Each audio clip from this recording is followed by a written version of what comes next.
lagi dengan Sinta, selamat datang di Otak Ukdi. Nah, kali ini saya akan membahas salah satu penyakit yang paling sering kita temui di poli paru suatu rumah sakit, yaitu penyakit paru obstruktif kronis atau PPOK, atau dalam bahasa Inggrisnya sering kita dengar dengan sebutan COPD. Nah, PPOK merupakan suatu keadaan yang ditandai dengan terbatasnya aliran udara yang bersifat irreversible atau tidak dapat dikembalikan fungsinya, dan biasanya bersifat progresif dan berhubungan dengan reaksi inflamasi yang abnormal terhadap bahan atau gas yang berbahaya. Nah, obstruksi saluran nafas sendiri adalah meningkatnya tahanan terhadap aliran udara selama ekspirasi kuat atau forced expiration. Kemudian, yang melingkupi PPOK juga merupakan bronkitis kronis. Bronkitis kronis adalah suatu keadaan yang dihubungkan dengan paparan yang lama terhadap bronkus oleh bahan-bahan iritan tidak spesifik, disertai hipersekresi mukus, dan kadang-kadang terjadi perubahan struktur dari bronkus. Kemudian, pada PPOK juga biasanya terjadi emfisema paru, yang merupakan mengembangnya ruang udara bagian distal sampai ke bronchioli non-respiratory terminal yang dihubungkan dengan perubahan destruktif pada dinding alveoli. Nah, etiologi atau penyebab terjadinya PPOK terbagi menjadi etiologi emfisema dan etiologi bronkitis kronik. Pada emfisema paru, hasil dari pengaruh enzim proteolitik terhadap dinding alveoli yang dikeluarkan oleh leukosit yang ikut dalam proses inflamasi. Sedangkan terjadinya bronkitis kronik merupakan hasil dari bahan yang mengiritasi bronki, misalnya merokok atau inhalasi alergen, yang menyebabkan bronkospasme yang ditandai dengan kejadian yang mirip asma, seperti wheezing. Nah, faktor-faktor risiko terjadinya PPOK terbagi menjadi faktor individu, kemudian paparan. Faktor individu yang berpengaruh yaitu genetik, di mana terdapat genetik defisiensi alfa-1 antitrypsin, kemudian sifat hiperresponsif dari saluran nafas, dan pertumbuhan paru. Kemudian paparan biasanya terkait dengan merokok, debu dan bahan-bahan kimia yang terhisap, infeksi, serta status dari sosioekonominya. Nah, secara umum terjadi PPOK itu terjadi karena ada paparan bahan berbahaya seperti rokok, polutan, dan bahan kimia, disertai dengan faktor host berupa genetik dan infeksi, maka terjadilah PPOK. Nah, di sini biasanya kadang kita agak sulit membedakan di klinis apakah pasien tersebut adalah asma atau PPOK. Biasanya pada asma agen penyebabnya yaitu agen yang dapat mensensitisasi. Sedangkan pada PPOK atau COPD, biasanya agen penyebabnya bersifat noxious atau merusak atau beracun bagi saluran cerna. Nah, biasanya pada asma terdapat keterlibatan dari sel-sel imun berupa sel-sel limfosit, kemudian CD4, dan juga sel-sel eosinofil yang merupakan sel khas untuk alergi. Sedangkan untuk PPOK biasanya terjadi inflamasi pada saluran pernafasan yang terlibat adalah sel-sel CD8, kemudian T limfosit, makrofag, dan neutrofil. Jadi gambaran selnya udah beda ya. Dan pada asma biasanya completely reversible, artinya secara total dapat dikembalikan kembali ke fungsi normal untuk yang limitasi dari aliran udaranya. Sedangkan untuk PPOK biasanya limitasi aliran udaranya bersifat permanen atau irreversible. Nah, penyebab terbatasnya aliran udara yang irreversible biasanya akibat terjadinya fibrosis dan penyempitan saluran udara pada PPOK, kemudian hilangnya elastisitas akibat destruksi alveoli, serta destruksi alveoli yang menunjang penyempitan saluran nafas yang menetap. Sedangkan untuk penyebab yang jenis gangguan nafas yang reversible, yaitu penumpukan sel radang, mukus dan eksudat plasma dalam bronki, kontraksi otot polos di saluran nafas perifer dan sentral, serta perinhalasi dinamik selama latihan. Nah, tujuan dari manajemen PPOK yaitu untuk mencegah progresivitas penyakit, untuk menghilangkan gejala, meningkatkan toleransi terhadap exercise atau latihan, meningkatkan status kesehatan dari pasien, kemudian mencegah dan mengobati eksaserbasi atau kekambuhan, mencegah dan mengobati komplikasi, menurunkan angka kematian, serta meminimalisir efek samping dari terapi. Nah, berdasarkan buku mengenai manajemen PPOK, terdapat 4 prinsip dalam manajemen PPOK. Yang pertama adalah menilai dan memonitor perkembangan penyakitnya. Yang kedua adalah mengurangi faktor risiko. Yang ketiga adalah mengatur PPOK agar gejalanya tetap stabil dengan cara edukasi farmakologi dan non-farmakologi, serta mengontrol terjadinya kekambuhan. Nah, pertama akan kita bahas dulu mengenai penilaian dan monitoring dari penyakitnya. Nah, diagnosis PPOK biasanya kita lakukan berdasarkan dari anamnesis mulai dari gejala sampai paparan dari faktor risiko yang terjadi pada pasien sehingga mengakibatkan limitasi dari aliran udara ke saluran nafas. Nah, biasanya aliran udara ini atau batasan aliran udara ini biasanya tidak dapat dikembalikan secara sempurna ke fungsi awalnya baik pada kasus-kasus dengan gejala yang khas maupun pada kasus-kasus tanpa gejala yang khas. Biasanya untuk diagnosis dan penilaian dari PPOK, kita melakukan pemeriksaan spirometri sebagai gold standar atau baku emas. Nah, biasanya pada pasien-pasien dengan PPOK, para petugas kesehatan itu melakukan diagnosis dan manajemen PPOK harus memiliki akses untuk melakukan pemeriksaan spirometri. Nah, di sini untuk diagnosis PPOK kita lihat dulu gejalanya, biasanya batuk, kemudian ada sputum dan juga ada sesak. Nah, kita tanya juga ada atau tidak exposure atau paparan dari faktor risiko seperti merokok, faktor pekerjaan, misalnya dia bekerja di ruangan atau di luar ruangan yang banyak polusi. Nah, apabila terdapat exposure atau paparan faktor risiko ditambah dengan gejala-gejala yang khas, kita akan melakukan pemeriksaan spirometri. Jika hasilnya menurun, maka pasien tersebut dapat kita diagnosis sebagai PPOK. Nah, di sini terdapat beberapa stadium untuk PPOK, mulai dari 0 yaitu baru dalam risiko, kemudian 1 yaitu ringan, kemudian 2 yaitu sedang, dan 3 yaitu berat. Nah, faktor risiko ini atau stadium-stadium yang terjadi pada PPOK kita lihat dari hasil spirometri dan dari gejalanya. Pada yang stadium 0 atau baru dalam risiko, biasanya hasil spirometrinya itu normal dan hanya terdapat gejala-gejala kronik seperti batuk dan munculnya dahak atau sputum. Sedangkan pada stadium yang ringan atau 1, biasanya FFV 1 per FVC-nya kurang dari 70%.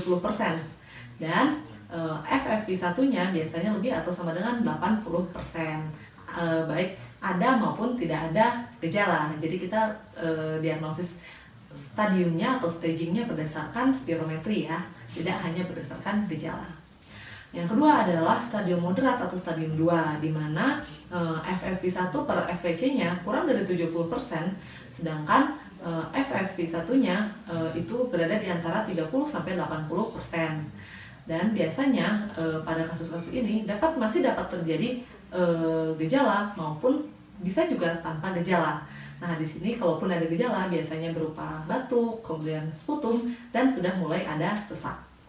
Nah, sedangkan untuk stadium 3 biasanya kita lihat dari pemeriksaan spirometri, di mana hasil pemeriksaan FFV1 per FVC-nya kurang dari 70%, sedangkan FFV1 kurang dari 30%, atau FFV1 kurang dari 50%, ditambah dengan terjadinya gagal nafas atau tanda-tanda klinis yang menunjukkan terjadinya gagal jantung kanan sebagai akibat dari PPOK atau sudah terjadi cor pulmonale.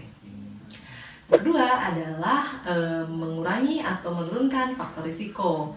Hal yang penting dari mengurangi faktor risiko yaitu untuk meminimalisir paparan zat-zat iritan tadi, misalnya penggunaan penggunaan rokok, kemudian mengurangi pekerjaan yang memungkinkan pasien untuk mendapat paparan debu atau zat kimia yang berbahaya, baik itu polusi dari dalam ruangan maupun luar ruangan. Nah, hal ini dapat kita lakukan untuk mencegah timbulnya onset akut maupun progresivitas dari penyakitnya. Nah, biasanya penggunaan atau mengurangi rokok itu saja sudah cukup untuk mengurangi secara signifikan progresivitas dari PPOK-nya. Nah, yang kemudian adalah manajemen dari PPOK-nya supaya gejalanya itu stabil. Nah, pada kasus ini kita dapat memberikan bronkodilator untuk pasien-pasien PPOK yang stabil. Biasanya, bronkodilator merupakan obat-obatan yang diberikan untuk gejala-gejala pada manajemen PPOK. Biasanya kita lebih memilih untuk memberikan terapi inhalasi ya, berupa bronkodilator inhalasi. Nah, biasanya pilihan yang dapat kita berikan yaitu beta agonis, antikolinergik, teofilin atau kombinasi terapi tergantung dari ketersediaan terapinya dan tergantung juga dari respon individu dari masing-masing pasien PPOK. Kita perhatikan juga selain itu side effect atau efek samping dari penggunaan bronkodilator. Nah, bronkodilator itu biasa diresepkan pada pasien-pasien yang membutuhkan dasar-dasar untuk mengurangi gejala-gejala dari PPOK-nya. Biasanya yang diberikan adalah bronkodilator inhalasi yang long acting. Nah, pemberian kombinasi bronkodilator biasanya dapat meningkatkan efisiensi dan menurunkan gejala-gejala yang terjadi pada pasien serta mengurangi atau meminimalisir efek samping dari bronkodilator itu sendiri. Jadi sebaiknya disarankan memberikan yang kombinasi. Nah, biasanya pada pasien-pasien dengan PPOK yang stabil dapat diberikan treatment yang reguler berupa glukokortikoid yang inhalasi.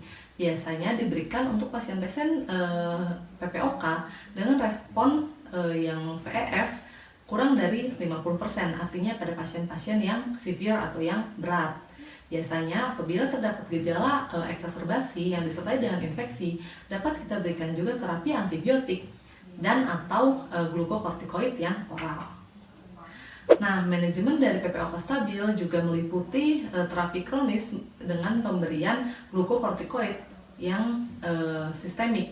Namun, pemberian jangka panjang glukokortikoid yang sistemik ini sebaiknya dihindari karena akan meningkatkan efek samping dibandingkan benefit yang akan diperoleh. Nah, biasanya orang-orang dengan PPOK disarankan untuk melakukan exercise atau olahraga tentunya dengan program yang spesifik untuk meningkatkan toleransi dan menurunkan gejala-gejala seperti kelelahan dan sesak. Nah, pemberian oksigen jangka panjang seperti pemberian oksigen selama 15 jam sehari pada pasien-pasien dengan PPOK sudah terbukti meningkatkan kemampuan bertahan atau survival rate dari pasien, sehingga direkomendasikan untuk pemberian oksigen jangka panjang.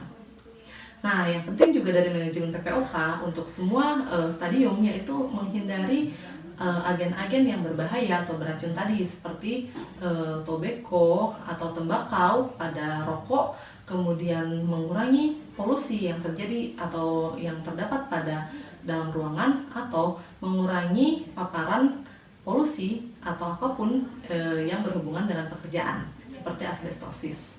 Kemudian pemberian vaksinasi influenza juga penting untuk mencegah infeksi karena infeksi dapat mengakibatkan eksaserbasi dari PPOK-nya. Nah, di sini ada juga manajemen atau pemberian obat berdasarkan stadium dari PPOK, di mana untuk stage 0 atau hanya dalam risiko PPOK terjadi biasanya gejala-gejala seperti batuk, sputum, dan pada spirometri itu hasilnya biasanya normal sehingga tidak memerlukan terapi spesifik berupa obat-obatan. Sedangkan untuk yang stage 1 atau mild, di mana karakteristiknya sudah terdapat penurunan pada hasil spirometri baik itu dengan atau tanpa gejala, dapat kita berikan bronkodilator yang short acting apabila dibutuhkan. Sedangkan untuk yang stage 2A atau yang moderat PPOK yang di mana sudah terjadi penurunan dari fungsi paru dari hasil spirometri, dapat kita lakukan pemberian terapi reguler dengan menggunakan satu atau beberapa jenis bronkodilator. Dapat juga kita lakukan rehabilitasi dan memberikan glukokortikoid yang inhalasi apabila terdapat peningkatan respons dari terapi tersebut dan peningkatan fungsi paru secara signifikan.